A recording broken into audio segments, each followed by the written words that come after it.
Ya baik, halo assalamualaikum warahmatullahi wabarakatuh. Welcome back to my channel di Tari Tari Channel. Oke, selamat sore ya menjelang malam.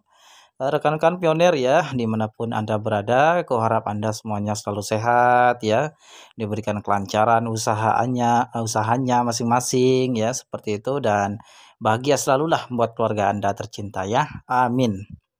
Oke teman-teman, kita lanjut bahas tentang pay network ya. Banyak orang Indonesia itu kalau mendengar berita ya, itu tidak dicerna dan tidak mau memahami gitu ya.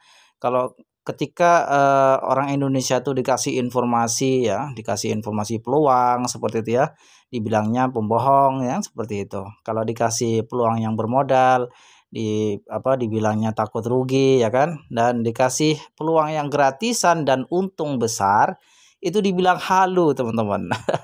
Ya itu terserah Anda lah ya. Jadi begini teman-teman, saya ingin meluruskan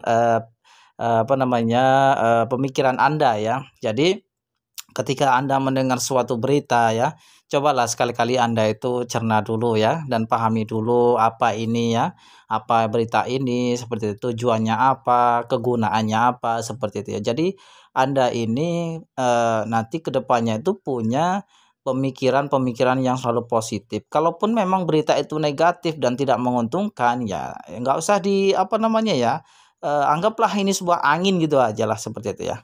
Oke teman-teman ya, jadi begini teman-teman, hari ini ya banyak sekali para pioner mungkin ya di ambang-ambang keraguannya itu, ada yang ragu, ada yang masih tetap semangat ya, ada yang masih berharap ya koinnya itu nanti akan bakal jadi sebuah aset yang menguntungkan ya, terutama koin Pi yang sudah ditambang kurang lebih 3 tahun terakhir ini ya teman-teman.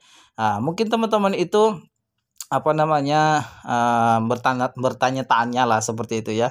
Gunanya untuk apa sih koin kita ini ya? Apa sih kita ngeklik tiap hari petir ya kan? Hasilnya apa selama ini? Nggak ada hasil-hasil. KYC aja belum kan gitu ya. Debat undangan KYC aja belum ya. Di video saya kemarin sudah saya jelaskan ya. Jadi begini teman-teman, hari ini ya, sore ini saya ingin memberikan sebuah informasi ya. Jadi ini penting sekali menurut saya, maka akan saya sampaikan kepada Anda khususnya yang melihat video ini teman-teman. Jadi begini, koin Pi itu berharga itu karena ekosistemnya teman-teman nantinya ya. Jadi koin Pi itu nanti akan berharga karena sudah terbentuk ekosistemnya teman-teman. Jadi begini, sayangnya kebanyakan pioner di Indonesia ini masih skeptis ya, nggak percaya ketika melihat prediksi harga satu Pi ya itu bisa senilai $100 ataupun lebih ya, ataupun $314 ataupun $1.000 lah ya begitu. Jadi mereka ini mengira uang itu datang dari core team atau buat membayari koin kita gitu ya. Koinku sudah 1.000 Pi ya kan. Berarti kalau 1.000 kalau 100.000 ya dolar itu berarti kurang lebih 1,4 miliar kan gitu ya mikirnya. Wah, ini sangat udah banyak lah, udahlah berhenti saya miningnya seperti itu ya. Nah, siapa yang mau kasih duit segitu nilainya? Halo. Ya, itu nggak mungkin Ferguson ya. Jadi bukan begitu pikirannya. Jadi mereka itu belum paham ya, tidak tahu bahwa Project Pi ini ibaratnya semacam bikin dagangan dengan dukungan komunitas, yaitu kita inilah para pionir ini teman-teman ya. Nah, ibaratnya dagangannya itu berupa koin Pi tersebut. Nah, yaitu angka digital yang di backup teknologi blockchain. Nah, seperti itu teman-teman ya.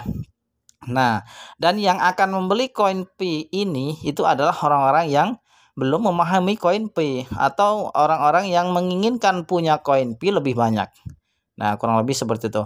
Tanda kutip belum memahami itu maksudnya belum punya teman-teman ya, bukan berarti belum paham dengan sistem kripto seperti itu ya. Jadi paham ya teman-teman ya. Nah, jadi orang-orang yang ingin membeli itulah nanti yang akan membayar koin Pi yang kita miliki ini. Seperti itu teman-teman ya, bukan core team ya, bukan Dr. Nicholas. Nah, penjual dan pembeli itu nanti diakomodir oleh exchanger ya teman-teman, seperti kayak toko kripto, Indodax, Huobi, dan lain sebagainya lah, exchanger-exchanger yang sudah udah kita kenal seperti itu ya, seperti Indodax, toko kripto kalau di Indonesia ya. seperti Nanovest ya. Nah, seperti itu. Nah, itu tak usah khawatir, tidak laku teman-teman.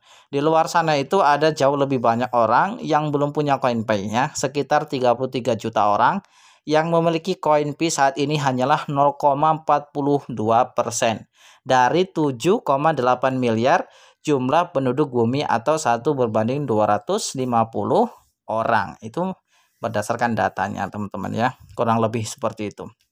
Nah, jadi bisa dibayangkan jika Anda dikerubuti 250 orang ya yang ingin membeli CoinPay milik Anda, saya yakin Anda akan menjualnya pada penawar tinggi atau termahal, kecuali Anda sedang ngelindur atau ngigok lah seperti itu teman-teman ya. Oke ya. Jadi bagi orang yang paham teknologi dan ekonomi, ekosistem Pi Network ini ibarat sebuah wahana lah ya, wahana bermain yang sangat menggoda orang ya untuk memasukinya karena di dalamnya menyediakan banyak kesenangan ya, kenyamanan dan keamanan tentunya. Dan koin Pi itu ibarat tiket untuk masuk ke wahana tersebut. Kurang lebih seperti itu teman-teman ya. Nah, itulah sebabnya Project Pi Network ini tidak sebentar teman-teman, karena core team juga perlu membangun ekosistemnya dulu ya, demi agar koin Pi kita itu bisa berharga mahal seperti itu, agar core team tidak merugi atas modal yang telah core team investasikan ya. Jadi core team itu sudah modal teman-teman ya, jangan dikira core team atau Dr. Nicholas ini membuat sebuah koin kripto ini tidak bermodal. Wah, ini modalnya besar sekali proyeknya teman-teman ya. Nah, mengapa Pi butuh waktu lama? Ya kan itu pertanyaan dalam angan-angan kita kan tentunya ya. Mengapa ya Pi butuh waktu lama ya untuk masuk ke pasar seperti itu? Proyek-proyek lain masuk ke pasar terlebih dahulu ya, banyak yang koin-koin belakangan udah masuk ke pasar ya. Kemudian membutuhkan waktu bertahun-tahun untuk membangun ekosistemnya. Kalau Pi itu melakukan yang sebaliknya teman-teman. Ini menariknya kalau koin Pi Network. Kalau Pi Network itu dia sebelum listing ya, CoinPay kan belum listing nih. Jadi Dr. Nicholas itu sudah menciptakan ekosistemnya dulu, sudah lengkap ya. Udah ekosistemnya terbentuk, nah barulah CoinPay itu listing. Pasti listing di awal itu akan lebih tinggi berbeda dengan koin-koin kripto lainnya karena memang koin Pi Network ini awalnya ya niatnya itu Dr. Nicholas memang tujuannya untuk supaya koin ini ada value-nya, ada nilainya gitu ya untuk menukar barter lah seperti itu ya, untuk menukar barang ya, bisa ditukar untuk barang.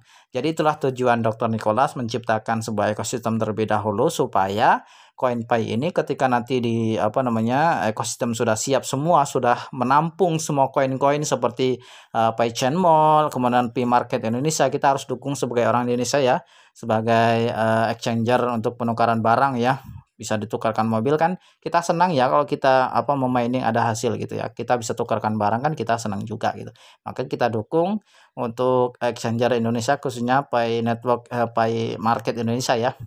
Oke, jadi seperti itu teman-teman. Jadi teman-teman itu kalau bertanya, kita nambang sudah lama nggak ada hasil sampai sekarang ya, buat apa nambang ya, salah pemikiran Anda ya, ini perlu diluruskan buat Anda semuanya. Oke, jadi sudah paham ya tujuan Pi Network ini kita memining itu apa ya, nanti kedepannya bagaimana kita harus tahu itu, sebagai pioner harus tahu itu supaya untuk kesemangatan kita. Oke teman-teman, mudah-mudahan video ini memberi kesemangatan ya buat Anda semuanya dalam memining. Semoga Anda sukses semuanya, tidak usah khawatir, kita sudah di depan mata, tinggal menunggu mainnet, menunggu KYC, mainnet listing udah langsung cair ya. Gitu simpelnya teman-teman ya. Oke, terima kasih sudah menyaksikan video ini. Kalau video ini bermanfaat silahkan di like, di subscribe ya, di share ke teman-teman Anda semuanya. Semoga Anda sukses semuanya. Amin ya rabbal alamin. Assalamualaikum warahmatullahi wabarakatuh.